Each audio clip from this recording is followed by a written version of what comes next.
And I would encourage all of you listening, if you get to this point in your dreaming journey, in your lucid dreaming journey, I would encourage you to surrender to all of this. Surrender into the love.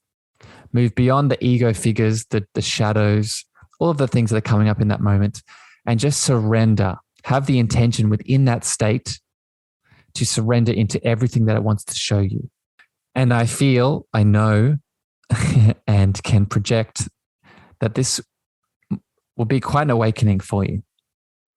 Welcome to the Cosmic Love Antenna Podcast. This podcast is meant to encourage you to connect within so you can share your light with the world. And now, here's your host, Harrison Ma.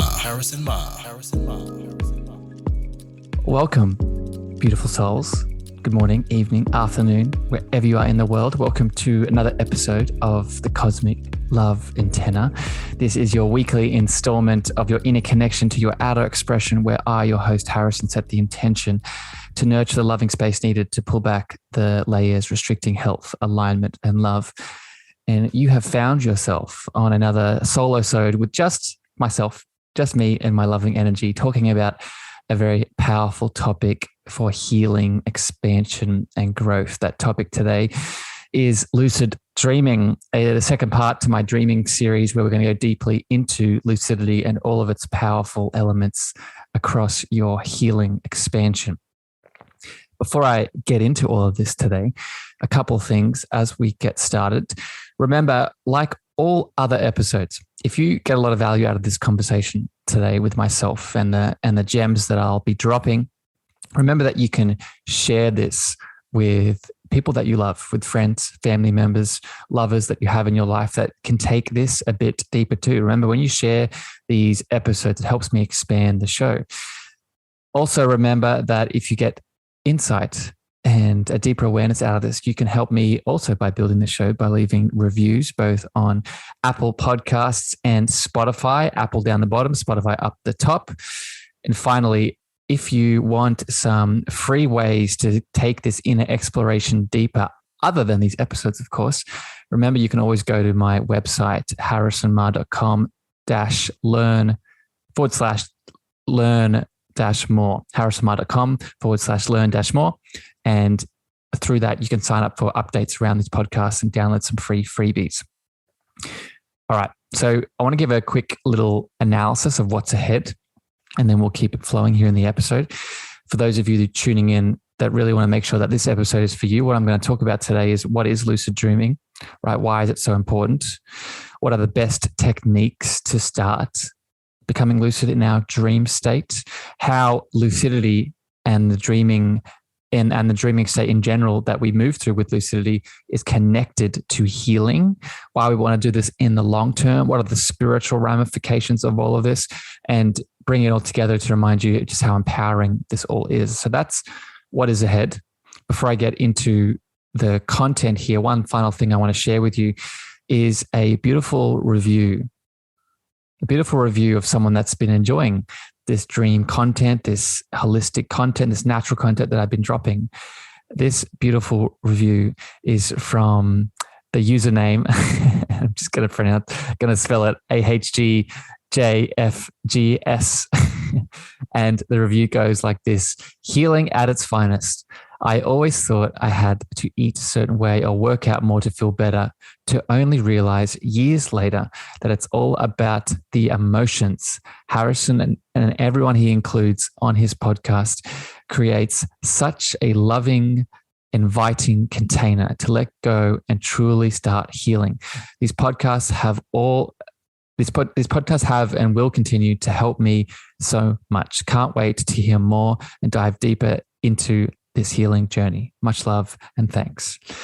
Thank you, beautiful soul out there, for leaving the review. I appreciate it. And it really hits my heart knowing that these episodes are giving a lot of value. So I appreciate it.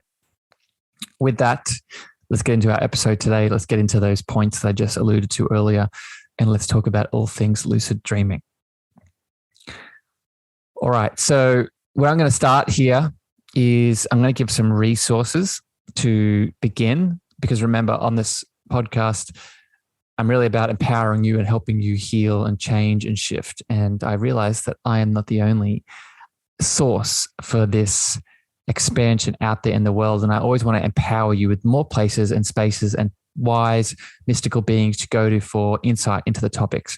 So on this topic of lucid dreaming, other than my other episode that I did on dreaming, I would definitely go back and listen to that in my podcast episodes. But some books and authors here I want to shout out. So first one is Dreams of Awakening. That is the book name, and the author is Charlie Morley. The second one here is Lucid Dreaming by Robert Wagner, Wagner. And the third resource here, Exploring the World of Lucid Dreaming by Stephen LeBerge, spelled Leberge. Those three authors, Charlie Morley, Robert Wagner, Stephen LeBerge, are powerful men, masculine energies in this world that are sharing a lot of information on lucid dreaming. So if you love what I'm talking about here today, definitely check them out, their work, their guidance, and that'll be an extra space and place for you to visit around this lucid conversation. Now, what I'm going to get into is some techniques. Well, actually, no, scratch that.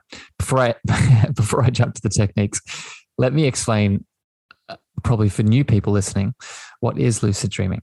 Right? What is lucid dreaming? And I want to explain a little bit of why. Then we'll jump into techniques, and then I'll go even deeper into how it all connects to your healing journey. So, if you listened to my first episode on dreams, you heard me say and talk about that the dreamscape is two very powerful sections of reality or parts of our expansion. It holds the role, the dreamscape holds the role of a loving communication between our unconscious mind and our conscious mind to help us with challenges in our waking state. So communication between our unconscious and conscious mind to help us with challenges in our waking state. That is often done through symbology, which you're going to hear a lot about today. The other role that dreams take is they are a spiritual playground in which a lot of our spiritual gifts, our spiritual connections to guides, to the nature of reality, to diving deeper into spiritual awareness in general can really occur, right? We are a multi-dimensional being that is made up of many energy bodies. One of those energy bodies is our spirit or soul body. And during the dreamscape, our soul body is most active. So dreams, just a summary there, hold those two very important roles. Within a normal dream, so a non-lucid dream, it is characterized by watching the dream, observing the dream like a movie. I think many of you listening can relate to this. When you do remember your dreams, it's like you're observing a movie play out. You have no control. You're just going with the flow of the dream. A lucid dream, on the other hand, is where you gain conscious awareness in the dream and you start being able to make choices.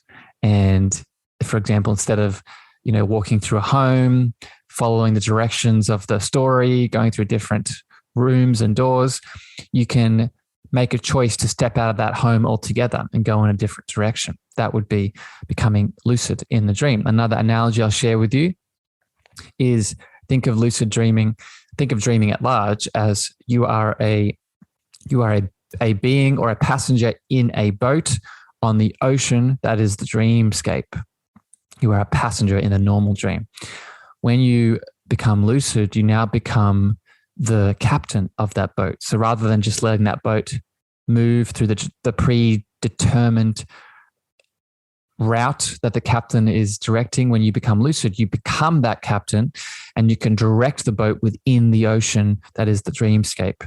So I'll let you use your imagination of what that can lead to and what that can create and what magical lands you can discover.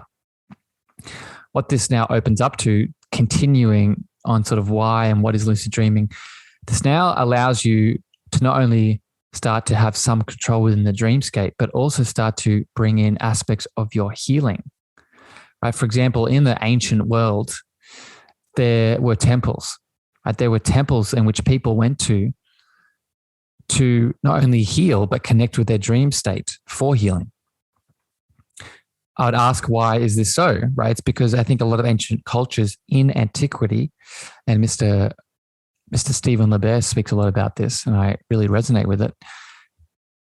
They knew this. They knew this connection between lucid dreaming and our healing expansion and our healing journey.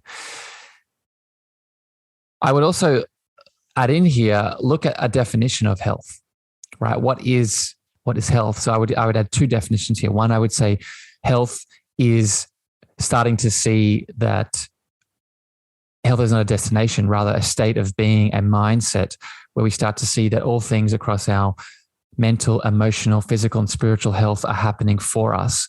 And we can see that they're helping us towards our ultimate goals and journey ahead, right? So health is a mindset and a state of being, while also health I would characterize as being adaptable, being able to adapt to whatever is happening to us. Within the dream state, and when we become lucid, we can now practice this adaptability, and we can now practice this health state of being and this health mindset. Why lucid dreaming is also powerful within our healing journey is that it helps us wake up to the real reality. It helps us see what is really going on. And what I mean by this, I'm going to share two sort of words here and understandings, is the word Maya and the word dream time. First of all, Maya is often referred to in Eastern philosophies, South American, Central American philosophies, and Maya, put simply, is defined as the great illusion. And the great illusion is not the illusion that we go to in the dream state when we go to sleep at night. It is the great illusion of the waking reality. I would connect this to how a lot of us are asleep. Right? A lot of people throw the word matrix around. People throw around the idea that many of us are unaware of our potential and our power. I think that is the illusion, right? When we wake up to this, when we see we can heal ourselves, when we can see that we have all the potential, all of the beautiful, loving expansion within inside of us, that is when we really wake up out of the Maya illusion. And the lucid dream state can help us do that. The dream time is the other term, connects to the native Aboriginals here in Australia, and they refer to dream time not as the place we go to when we're asleep, but the dream time is the waking reality in which we all create together, the dream, the collective dream that we all create. I would assert that both Maya and the dream time can be further delved into while we are asleep at night through lucid dreams. Right, we get to see through the veil of the real levels of consciousness. And I'm going to go into why these things are later here, but just sit with these as we start to flow. With all of that, I hope that gives us some sort of foundation here about what is lucid dreaming, why it's important a little bit. I'm going to go into it more, like I said, towards the end of this episode. But with that foundation now, I want to connect into how we can start lucid dreaming, right? What are some techniques to be conscious, to become that sailor in the ocean within the dreamscape? And I think the first most popular one, and a few of these here are connected to this. This is something called state testing or environment testing, or sort of where you're at, testing whether you're asleep or awake in the conscious waking reality. State testing is, put very simply, when you walk into any new environment, you check, right, is that environment a dream state or is that environment a waking reality? Because we have to remember, a big part of our dreams, they are projecting and showing us through the experiences that we've lived. They use those layers to give us messages. Remember back to the definition of dreams. They use the experiences that we've had as layers to give those messages through, right? So for example, if I need to receive a message about education and my relationship with learning, then the dreamscape is going to use my memories of my high school, my university, my elementary school experiences as a way to relate to me, to give me said messages, right? So what we can start to do is start testing each new environment we walk into to see if we are awake or asleep. And there are a couple of ways that we can do this. First of all is checking our hands. This is probably the most popular lucid dreaming technique that is out there. And put very simply, how we can start to do this is whenever we walk into a new room, we can get into the habit of looking down at our hands, flipping them over, palms facing up, palms facing down, and observing how our hands look. Obviously, in the waking state, our hands will look like normal hands, right, when we flip them over. But what tends to happen in the dreamscape is that those hands will shift and morph and change size and look differently or add certain elements. So when we start to add this state check now, once we notice that the hands start morphing and shifting, that's when we can have the realization that we're in a dream, and that's when we become conscious or lucid. Another state check is looking for writing, right? Starting to read any writing that is aware, that is present in the environment. So if it is a newspaper, if it's a TV, if it's a billboard, if it's a book, in the waking reality, we'll be able to read those words and they'll be very normal. In the lucid reality, words and text like this is very hard for our subconscious, unconscious to get down into the minutia. So we'll read those, we'll go to read those words and they'll be blurry, they'll be funny shapes, they won't be fully there. This is, again, another state test that we can start to implement first in our waking reality, walking into a new room, getting in the practice of reading words. And then when we're in the dream state, this will become a habit. Another state test I would add in is the ability to fly. And this is a common first-time lucid experience, flying and getting out into the universe and leaning into this super skill, this superpower. So just, I'm just thinking of people trying this in the waking state. You don't have to jump off the ground, but simply by adding the intention of internally repeating, I'm going to try and fly, and then see what happens. And now this becomes a state test that we do in the lucid state. In the lucid state, when we set that intention, we'd actually lift off the ground and start moving. So those three are a good place to start: checking the hands, checking the writing, and starting to fly. Another technique I want to share with lucidity here is really moving from expectation into intention. And people who follow me a lot maybe have heard me speak about the difference between these two. I'm going to highlight them very quickly here now. Is intention is A plus B equals X. Expectation is A plus B equals C. What I mean by that is expectation is I'm going to do this thing plus that thing, and I'm going to get this specific result. Intention is I'm going to do this thing plus that thing, and I'm going to get a very open-ended result. And I'm going to trust that that result is best for me. We can apply this to the lucid state.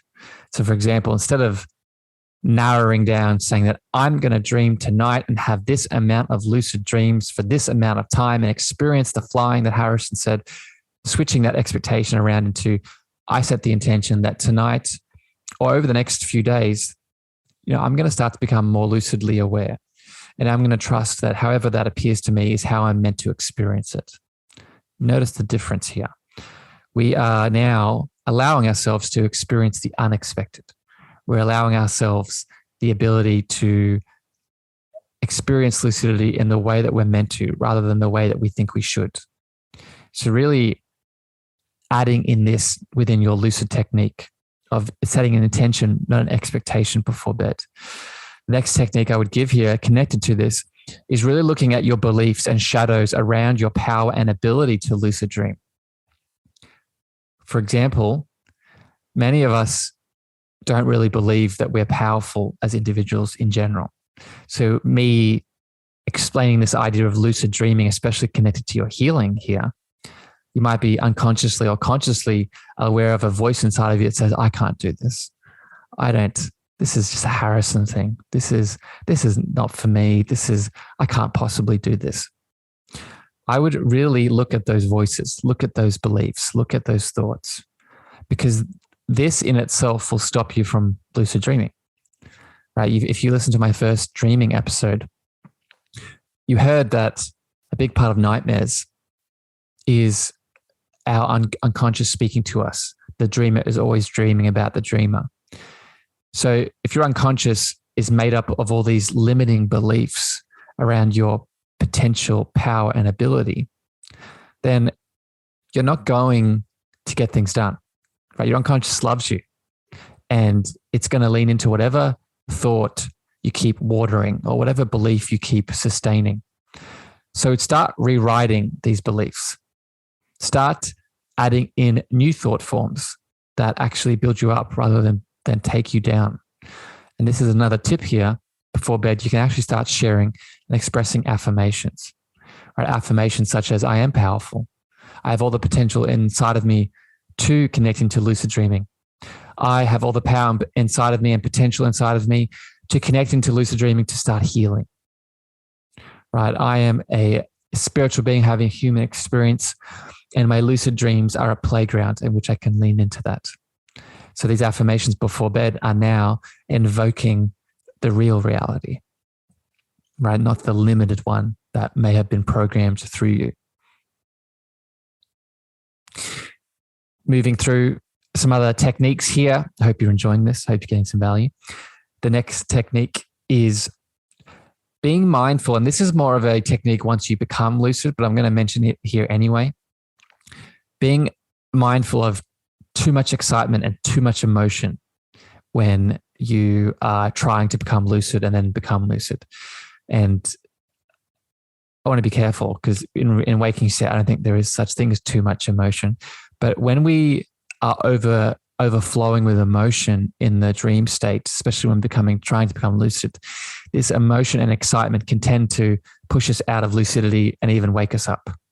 So we want to walk the line. I think of a tightrope when we become lucid.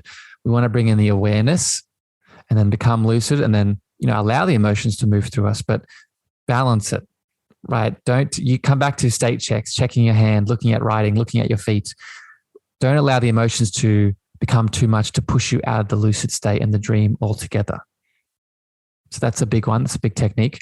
Another technique here for becoming lucid is keeping a lucid score, gamifying your lucid experience. So this is one that I practice a big chunk of these, but this is one that I'm a big fan of personally. And it really starts to build the momentum and the motivation for becoming lucid in the dream state. What I mean by gamifying, keeping a lucid score, really, out of a score of 1 to 10, rate what happened in your dreams in regards to becoming lucid, right? So did you try to fly? Did you check your hands? Did you look for writing? Did you balance your emotions? Did you share affirmations before bed? Did you feel powerful? All of these are metrics that you can now start keep tracking of when you wake up. And the idea here is to not logically or break it down. It's to start rewarding yourself and celebrating yourself for the steps that you are taking. Because remember, when we are motivated and we feel excited about these kinds of practices, that in itself propels us forward, right? That in itself starts to expand the experience, starts to really give us more of what we want, i.e. in this experience, opportunities to become lucid. So in the morning, when you write down your dreams, which if you listen to the first episode, you should be doing, also add a lucid score. Add a lucid score of 1 to 10 or 0 to 10 of how well you went. Another technique here for becoming lucid is, much like I talked about in the first dreaming episode, about how our nightmares and the scary elements in our dreams are representations of our psyche and that we should embrace them and love them. I would also add this tip here, right? Embracing all shadows, scary elements, things that come up in your dreams with love, compassion, acceptance, and forgiveness. Because remember, these parts are you. Right, so when you embrace and love and accept and forgive these parts, these shadow aspects, not only does this add to your healing, which I'll talk about soon here, but this becomes an opportunity to become lucid as well. Right? Because by the act of adding in this intention of accepting your nightmares, that's you becoming consciously aware in the dream, i.e. lucid. Right? So really doubling down into this technique This also flows into the next one here of removing a sense of separation between you and the things that are happening in the dream world. Right? I'm not saying that you need to go into a deep state of oneness. I will talk about that today, but I am saying start to see that your whole dream world is you in many ways. And by seeing that, you remove the separation and you start to really see what the dream actually is. And by doing this, this helps you become conscious and aware. A couple more here now to wrap up these techniques before I go a bit deeper into why do we even need to do all this, how this connects to healing. I'll just elaborate on that a bit more. A couple more techniques. The next one is don't be too goal focused. So this goes back to what I was speaking before about expectation and intention. Just be mindful, have open-ended goals, right? So instead of, I'm going to dream tonight, like I said, and have this amount of lucidity with meeting these people, doing these things, have open-ended goals, right? Tonight, I'm going to become lucid. And then I want to lean into the idea of healing, something I'm working on, for example, at the moment, healing my tinnitus, right? And feeling and expressing the emotions that might be connected to that in the dreamscape. So it's a bit open-ended, right? Yes, it's specific with the tinnitus example, but I'm open to whatever emotions, whatever things I feel, whatever things that need to be released, right? So be mindful of the goals that you set. Don't have them narrow, have them open. The last technique here that I want to share for becoming lucid is be careful of fear and rejection. So this connects back to the shadows. This connects back to what I was saying before about belief systems that bring you down. But really focusing on these two words, fear and rejection. Where are you fearing this idea of lucidity? Where are you rejecting this idea of lucidity? Right? Focusing on those two words and ask yourself a very serious question. Do you fear lucid dreams? Do you fear what is going on? Has someone, programmed you to think that nightmares and all the things in the dreamscape are, woo-woo spiritual stuff? Has someone said to you that dreams are dangerous or becoming lucid is dangerous, that you're going to get sick, all these things? Has someone said to you, again, with the rejection piece, that this is not meant to be? This is something, maybe, for example, you grew up in a particular culture or religion that saw this as sort of voodoo or saw this as something that should be relegated into devil's work. Really looking at what are the parts that you are rejecting and what are the parts you're holding on to fear around, because this fear, this rejection will continue, if not exacerbate, in the dreamscape and definitely stop you from becoming lucid. So those are a few quick techniques to become lucid. I hope that gives you some value. And there's some places to begin. I agree with some of the people that I quoted at the start, Stephen LeBear, Robert Wagner, Charlie Morley. They all tout this point, and I agree with it, is don't try all these things at once. I would focus on one at a time, or maybe two at a time, and just start having this as a practice and a ritual. When you start to do this, now you start to really make this a lifestyle rather than just this one-off thing that you heard Harrison talking about in a podcast. This ultimately can be something like brushing your teeth or exercising or, eating food. This is a technique, a lifestyle, a modality to heal that can become part of your reality if you allow it to be so. So speaking of healing, I now want to explain even more in depth now some points here around how this connects to our healing. Why do we even want to do this? I know I went into this at the start of the conversation, but now I want to expand on it further with some understandings here. And the first one is really seeing that lucid dreaming can be a powerful way to not just overcome our fears, like I was just speaking to, but also move through and release and integrate and heal our trauma.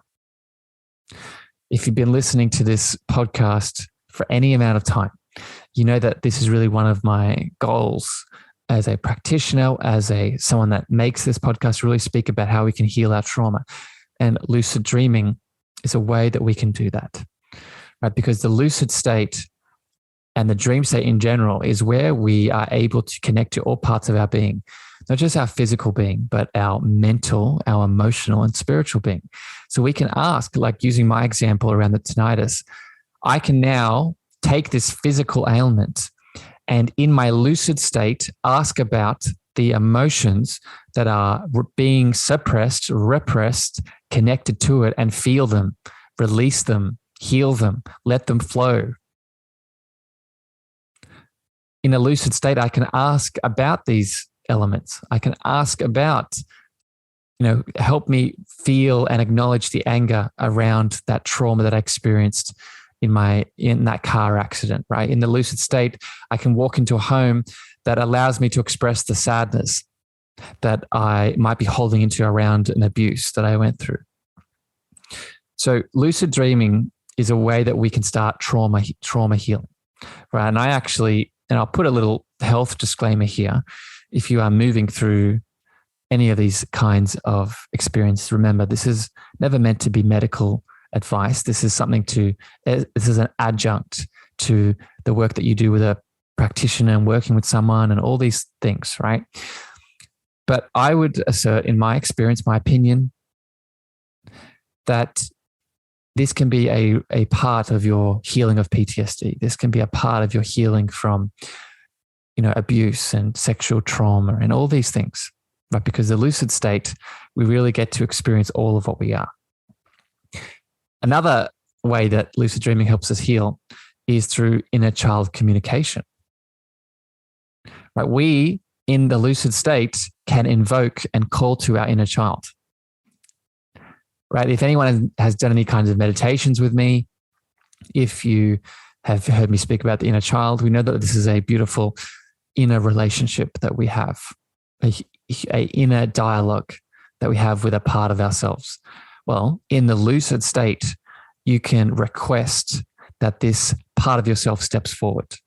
That little child, that little boy, that little girl manifests in the dream state and now appears to you to have any kind of discussion you desire. Right, so lucid dreaming now becomes a way to connect to our inner child and reparent our inner child and help us heal with the inner child. As I just discussed, lucid dreaming is a way to move through repressed emotion and release and bring awareness. If you heard my podcast on the 7 A's of healing, you understood that acceptance and awareness and anger are a part of the healing journey. All three of those things are enhanced in the lucid state. Heavily. Another way that the lucid state can help us heal is it connects the physical to the emotional.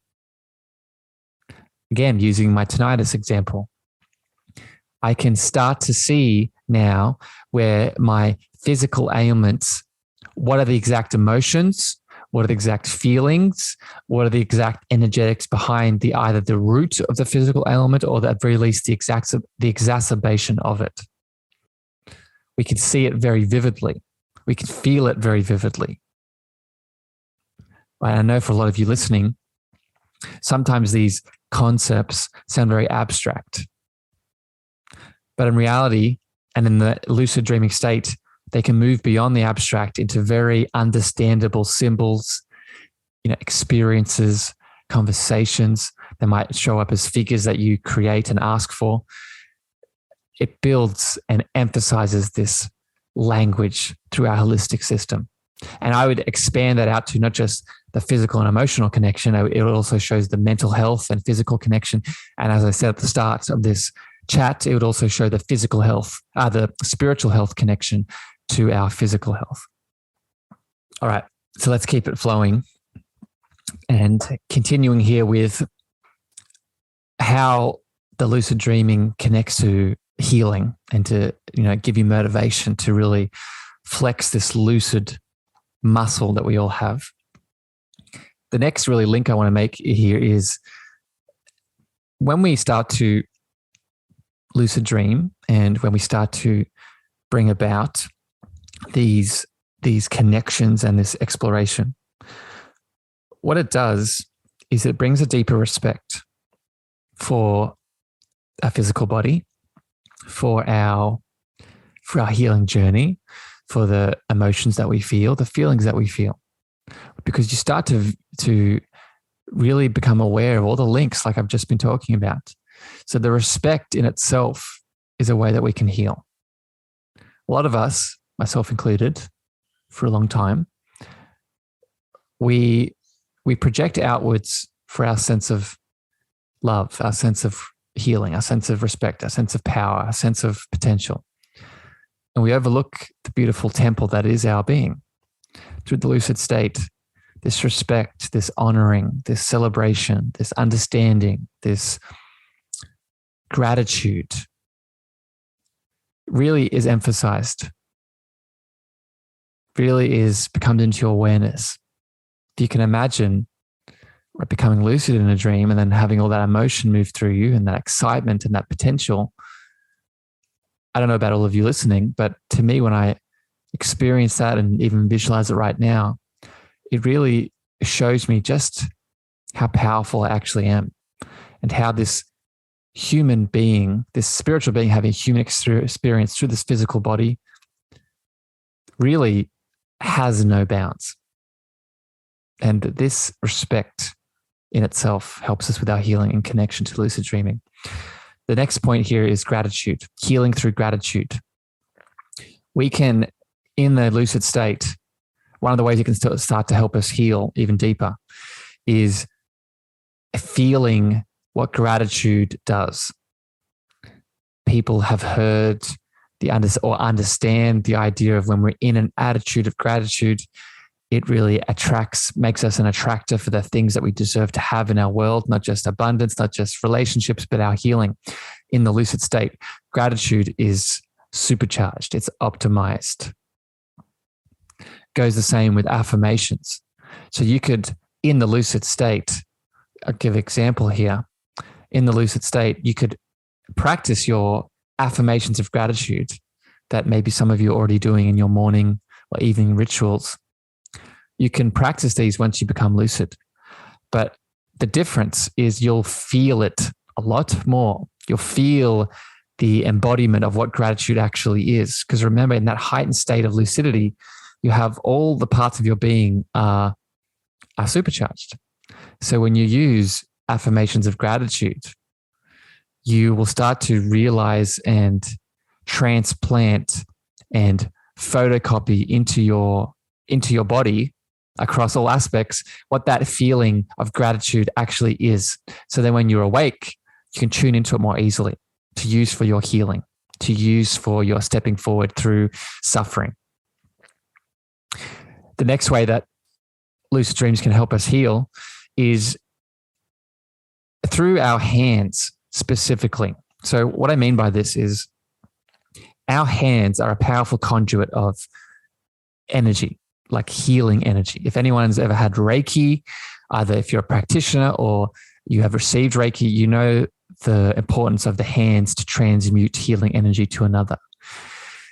Within the lucid state, our hands, like affirmations, like the gratitude, become supercharged with this energy.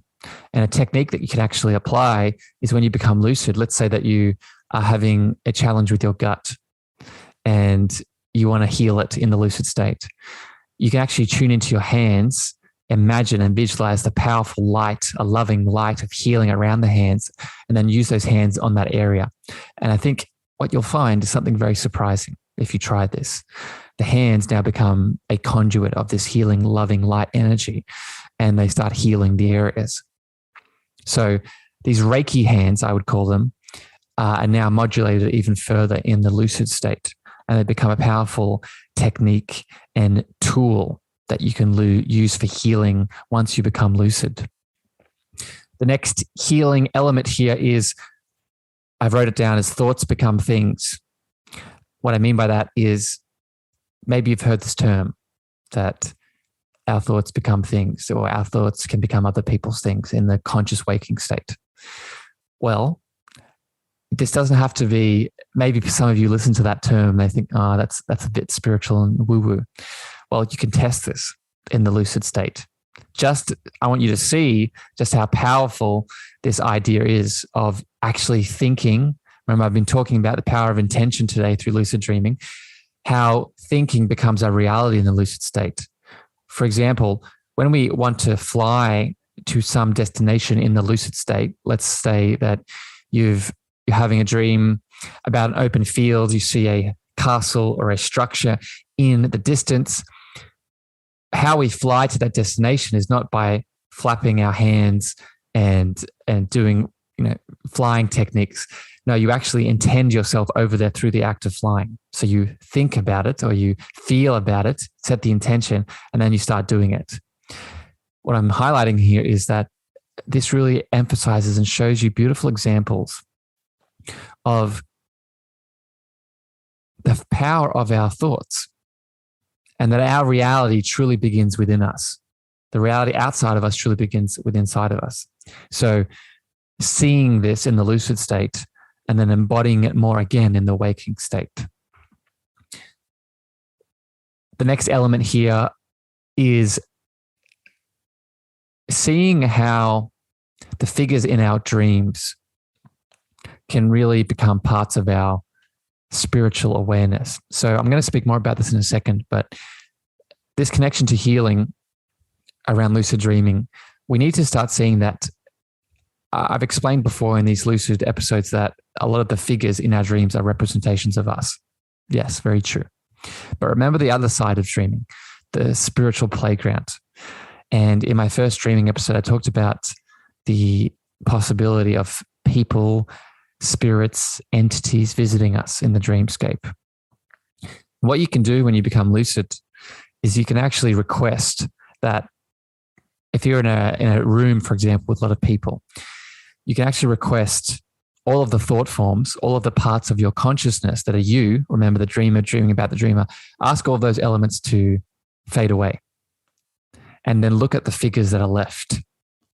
The figures that are left, I'm going to just try and put this as simply as I can, are not you. There's something else going on there. And within connection to healing, we can start connecting and talking to and relating to these other figures, right? Remember, these other figures could be spirit guides. These other figures could be, other loving entities, angels, past loved ones, ancestors, starseed, extraterrestrial beings, all of these entities that can visit you in the dreamscape. So you can start communicating, seeing, expressing within the lucid state with these beings, asking them questions, connecting to them deeper, feeling emotions with them. I would connect this to the next point here. You can use these figures now in the lucid state to help you overcome thought forms, overcome belief systems, right? Belief systems that are keeping you down, belief systems that are stopping you from expressing your voice, expressing your power, stopping you from leaning into abundance, using these figures to ask about all these things.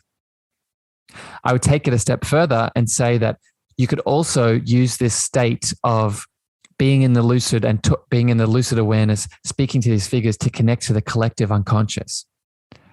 Right? Remember that the idea, and stick with me, I'm going to get super deep here, but if you've been listening this long, I'm sure you can go deep into this woo-woo world. Remember that we are not separate from everyone else. And in our dream state, especially within the lucid state, we can start to see this. So we can connect to the collective unconscious through these dream figures. We can also do this in another example here I'm going to give in a second, but just to put this point home, speaking to these figures that are not parts of us, we can overcome beliefs. We can connect to the collective consciousness and see how other people are experiencing their lucid state, see the other shadows that are impacting us as a collective being rather than an individual being. Remember, we are a microcosm of the macrocosm. So when we work on collective challenges, i.e., think about what's happening with COVID, i.e., think about what's happening with everything in Europe, think about what's happening with the Johnny Depp trial. When we speak to these figures and ask them about collective unconscious challenges and work on them, that heals us too. So I hope that one resonates. Hope that makes sense for all of you listening. I'll speak more about the collective unconscious in a second, but I want to hit another point. So let's move on. I also want to connect healing here to lucid dreaming through the idea of something called tacit knowledge. And Mr. Stephen Lebert talks about this. Carl Jung speaks about this. And tacit knowledge, put very simply, is the part of our memory that we think we've forgotten, but we haven't. Right? There is an unconscious, subconscious part of us that is always taking note of the reality that we live in. This is why we can have dreams about people that we've thought we've forgotten, by places that we thought we'd never remember. This is your tacit knowledge. And you can learn, once you're in the lucid state connected to your healing journey, to start mining this tacit knowledge for gems, for healing, for expression, right? Connecting this back to the inner child state.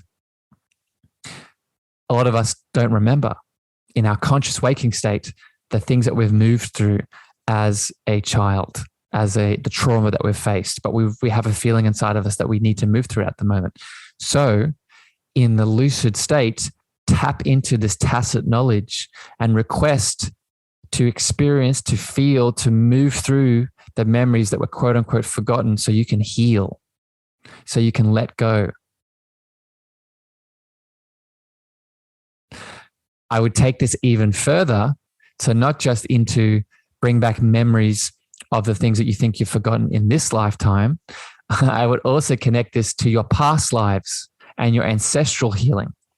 In the lucid state, you can bring these forward too, because they're part of your unconscious, subconscious too, not just memories from this lifetime, but memories from your mother line, your father line, and also memories from your past lives. So request and ask for these to be brought forward.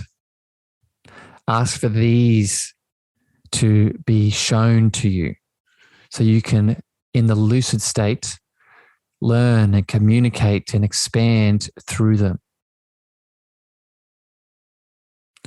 That's a big one. Okay. And remember that a lot of our limiting beliefs, our trauma that we deserve to heal through, a lot of them is not ours. It's from these past lives, from these ancestral lines. So use the lucid state to connect. The last sort of topic here I'm going to hit on with lucid dreaming and how it connects to our healing is a spiritual one. And I spoke about this a second ago with the dream figures, but I'm going to go a bit deeper into it now. And I want to start by asking you a very simple question. If I'm in that scenario where all of the parts of me have gone, the figures that represent me have gone, and then those figures remain, those autonomous figures that might be our guides, might be other loving entities, or might be even something else. Ask yourself the question, what put them there? What are they relating with? Also ask yourself the question, going back to the analogy that I said at the start of this podcast with the sailor in the ocean. I said to you that you become the sailor in the ocean. But what is the force in the dreamscape that directs the ocean? When we become lucid, we're not creating the dream. We're directing our choices within the dream. So again, I want to ask you the question, what is creating the dream? And this for me is probably the most exciting part of both dreaming in general and lucid dreaming, because now we really get to relate with this question. What is the thing that is behind it all? What is the force? What is the consciousness? What is the energy behind the dream, behind the lucid dream, behind the figures that come in that seem to have past lives and different experiences that can speak to us, whether they're loving entities or not? And this is where I want to expand on the idea of when you become lucid, and this connects to your healing journey, we can start meditating in our lucid state. And I spoke about this in my first episode. When we start to become lucid and we start meditating as a practice, now what we do is we can connect into these questions of what is the energy, what is the consciousness, the higher consciousness that is directing not only the lucid and the dream states, but remember, ideally, I don't think there's a separation between dreaming at night and the dream time of the waking state. So when we start to actively meditate, when we become lucid in the dream, not only do we start to feel deeper connections with meditations, we connect easier to that meditative state. We connect easier to that blissful state of meditation. We have increased energy. We have altered perception. But now what we start to do is we move through the deeper layers of the dream. And we might actually experience feelings of oneness. We might actually experience feelings of interconnected collective understandings. We might actually experience what we actually are. And put very simply, what we actually are is God, is divine, is the oneness experiencing itself, or love experiencing itself.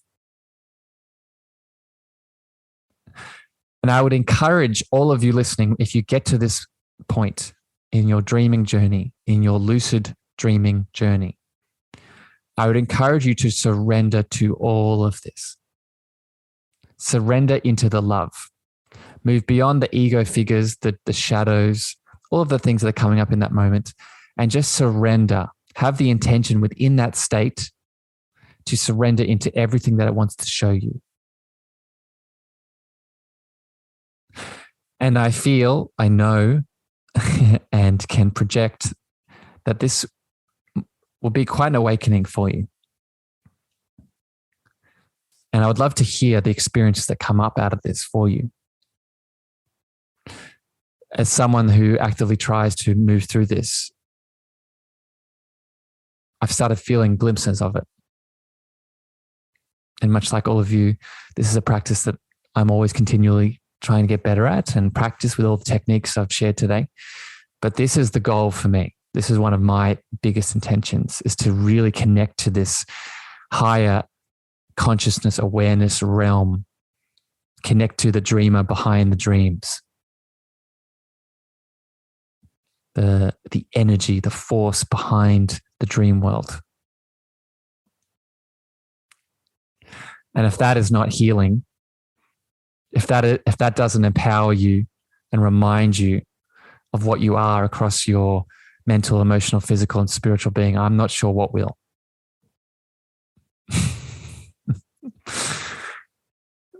With that, I do want to wrap this up here. And I want to say a few more things before we close it up. I hope these understandings around the dream world, the connection to healing, the techniques can really add to your healing journey. I want to share a Carl Jung quote here that really highlights the importance of this, if it wasn't evident already. And the Carl Jung quote is, "He who looks outside dreams. He who looks inside awakes." And I think everything we've talked about today really highlights this, highlights how this practice can really awaken you in all forms of that word. So let me know. Let me know how this goes. Let me know what you experience. Let me know if this brings you value, brings you insight. I've already had a lot of beautiful souls reaching out to me on Instagram and Clubhouse explaining just how much this podcast is helping them. I'm so grateful. But please realize you can always keep telling me. There's no such thing as too much love. So send it through. Let me know how this goes, how your techniques expand a bit deeper. Remember that you can leave your love, what you gained from this, the gems, in reviews on Apple and Spotify. You can also send me any questions in those reviews too, right, that I can answer on future episodes. I would also mention that this is a big part of what I do for a living as a coach. So if you're resonating to this lucid state and how it connects to our dream, how it connects to our healing and our dreaming world in general, please feel free. You can always reach out to me. And if you feel like you are ready to take this even deeper with this topic and all the things I talk about on this podcast, then know that I'm always here and we can work one-on-one with your specific challenges and help you move through what you need to move through. But remember, until then, this will always be a free resource that you can use, much like my website. Again, if you go to Harrison spelled meagher.com/learn-more, you can sign up for my newsletter and get other tools, much like what we talked about here today, to take this a bit deeper for you into your healing journey. A reminder to, if you've enjoyed this episode, go back and listen to some of the others, right? Definitely go back and listen to the first dream episode. If you connect to the inner child elements, listen to that one. And I hope that gives you, and I hope you get extra value out of those. But with that, beautiful beings, thank you for listening today. I love you very much. And I'll catch you next time here on the Cosmic Love Antenna. But until then, have a wonderful evening, morning, or afternoon, wherever you are in the world. And I'll talk to you very soon. Bye, everyone.